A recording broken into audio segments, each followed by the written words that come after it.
Bonjour à tous, il y a de la vie dans les céréales. Pain, pâtes, biscuits, gâteaux, les céréales sont au cœur de notre alimentation. Mais saviez-vous que les céréales régalent aussi les animaux d'élevage et entrent dans la composition de nombreux autres produits comme les bioplastiques et même certains cosmétiques.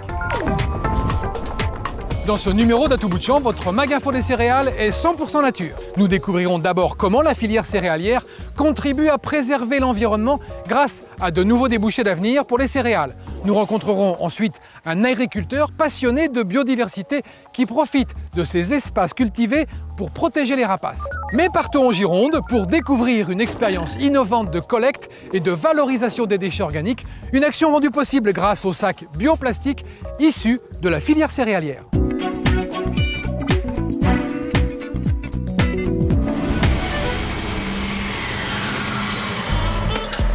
Alors la collecte et la valorisation de la matière organique est un enjeu absolument capital pour les collectivités. Pourquoi? Parce que dans les ordures ménagères, 30% du poids est constitué de déchets alimentaires. C'est ce qu'on produit dans les cuisines. Et donc aujourd'hui, ces déchets partent en enfouissement. Et c'est de la valeur qui est perdue puisque on peut, par un processus de compostage, fabriquer un amendement organique pour faire retourner au sol ces déchets alimentaires. Alors pour faciliter ce geste de tri, puisqu'il s'agit dans les cuisines de détourner tout ce qui est tous les déchets alimentaires, toute la matière organique, nous proposons aux habitants un kit d'équipement composé d'abord d'un sac en amidon de maïs. Et ce sac est lui-même compostable et se dégrade avec les déchets alimentaires tout au long du processus de compostage. On constate que plus de la moitié des habitants participent réellement à l'effort et au tri et détournent 40 kg par habitant et par an de déchets alimentaires. C'était l'objectif que nous nous étions fixés. «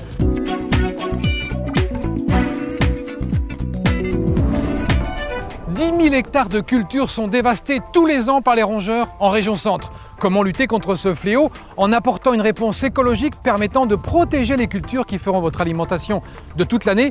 Voici la réponse originale de Marc qui a installé des nichoirs à rapaces sur son exploitation. Tout de suite, retour sur expérience.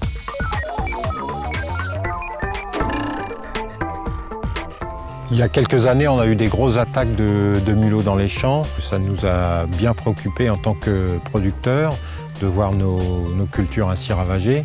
Et c'est là où, à plusieurs agriculteurs, on a réfléchi sur la possibilité d'avoir une lutte naturelle. Et c'est là qu'est venue l'idée d'amener des aménagements pour favoriser les prédateurs de ces mulots.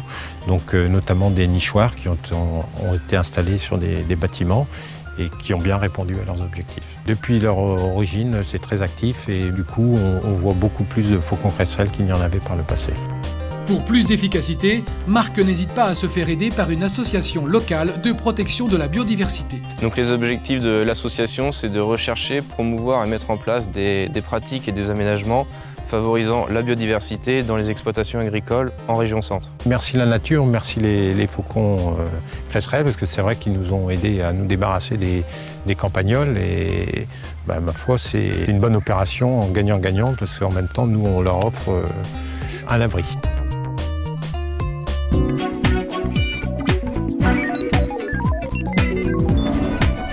Avant de nous quitter, la réponse de notre expert à la question insolite du jour et qui n'a rien de barbante, pourquoi les blés barbus ont-ils des barbes?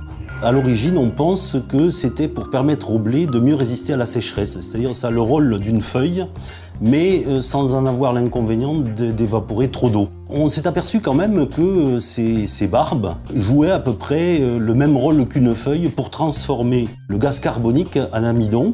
Donc l'amidon, ce qui constitue la farine que l'on trouve dans le grain, sous l'effet de la lumière. Voilà. Et donc ces barbes jouent un rôle quand même au niveau de la photosynthèse. Alors aujourd'hui, ça n'a plus beaucoup d'intérêt par rapport à l'histoire et puis ce pourquoi ça avait lieu d'être, mais ça a quelques utilités. Par exemple, on s'est aperçu que ça gêne les grands animaux, le gibier, et certains agriculteurs utilisent par exemple des variétés barbues pour tenir éloignés les grands animaux prédateurs dans les plaines par exemple.